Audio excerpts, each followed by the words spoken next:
Bueno, otro tipo de escultura, además de la funeraria, son los personajes mitológicos que no son cristianos. Usted me puede decir, ¿cómo? ¿No era que el Concilio de Trento decía que había que usar la escultura para propagar la fe cristiana?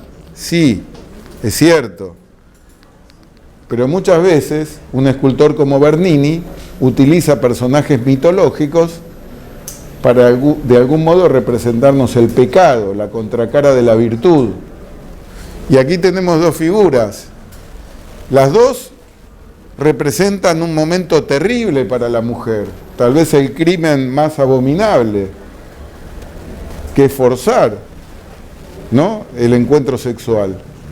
Entonces tenemos a Dafne y Apolo, que Dafne prefiere convertirse en un árbol antes de ser capturada.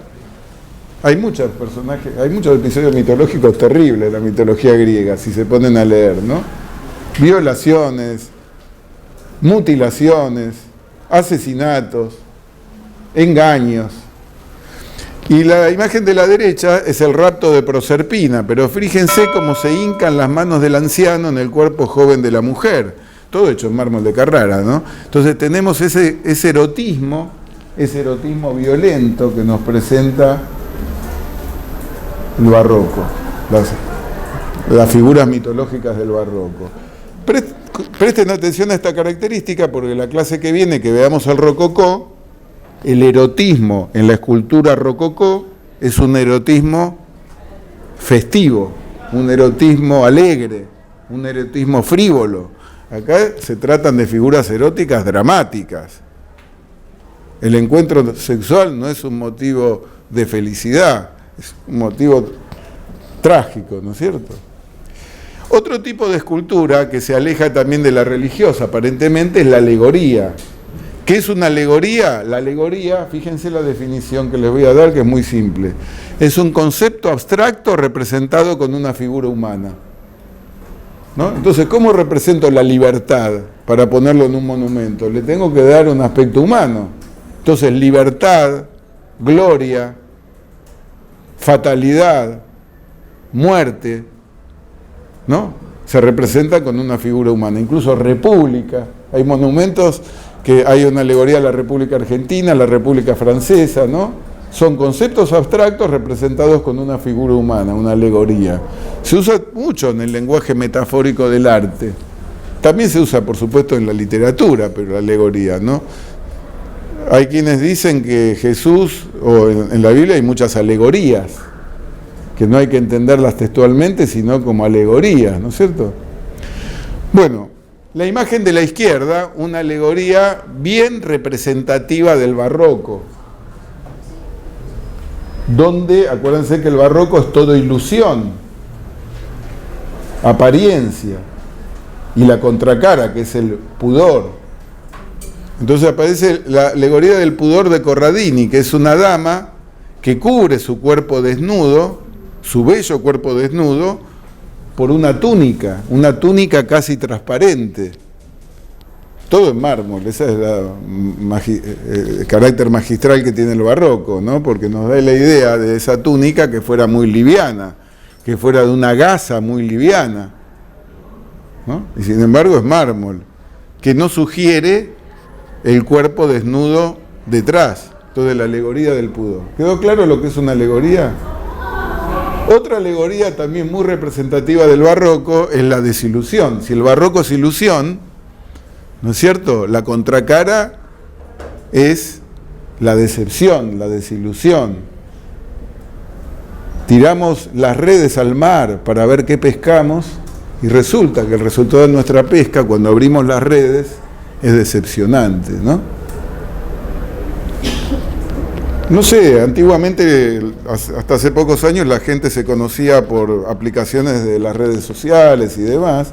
Entonces vos ves una imagen que después en forma presencial tal vez te decepciona. Cuando abras la red, ¿no?, esa imagen apolínea que aparece en una foto, en una aplicación, después viene la decepción cuando abro las redes, ¿no es cierto? Haciendo una comparación un poco sonsa, pero eso es que abro la red y lo que yo buscaba y creía haber encontrado no es otra cosa. Entonces ahí viene la decepción.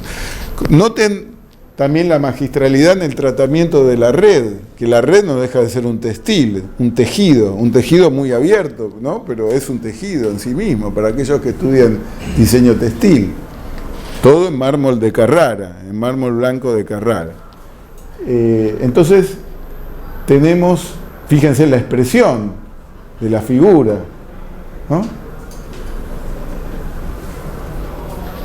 Estas obras están en Nápoles, en una pequeña capilla que vale la pena esperar. Cuesta 7 euros la entrada y solo podrán estar 7, 8 minutos, pero bueno, realmente son esculturas conmovedoras, no solo por lo que representan, más que nada por la técnica, por la maestría con que trataron el mármol, ¿no? Bueno, en el cementerio de la Recoleta van a haber muchas alegorías, pero recuerden que ninguna es del barroco, sino que están inspiradas en el barroco. Cuando un niño muere, cuando una persona muere a temprana edad, la alegoría de la fatalidad, ¿no es cierto?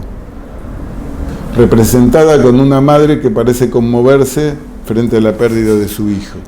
Bueno, son esculturas realmente también conmovedoras si uno se pone a prestar atención, ¿no?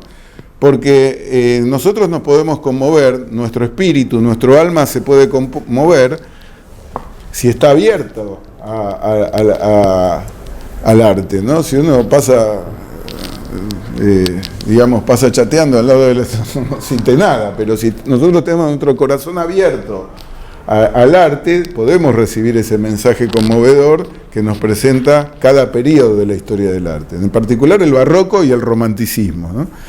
Bueno, otro tipo de escultura son los retratos expresivos. En una época que no había fotografía, lógicamente lo que se hacía era pintura o escultura. Entonces hay galerías de retratos, que le llamamos iconoteca, así como biblioteca es colección de libros, colección de retratos o de imágenes son iconoteca, donde colocamos en una galería tal vez todos los pontífices que tuvo la Iglesia Católica, o a lo mejor en otra galería están todos los reyes de una determinada monarquía.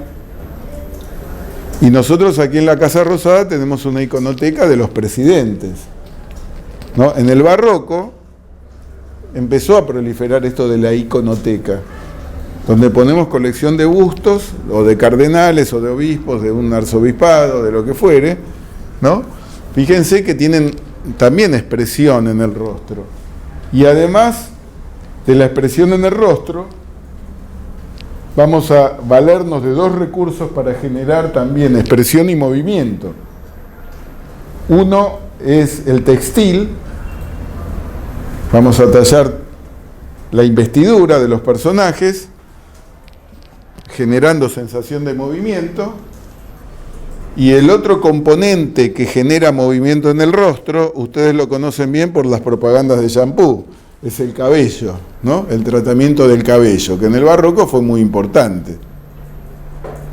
Y van a ver que en el rococó llega al extremo, con la proliferación de pelucas, aplicaciones de todo tipo, para salir a la calle, ¿no? Para salir a la gente, digamos.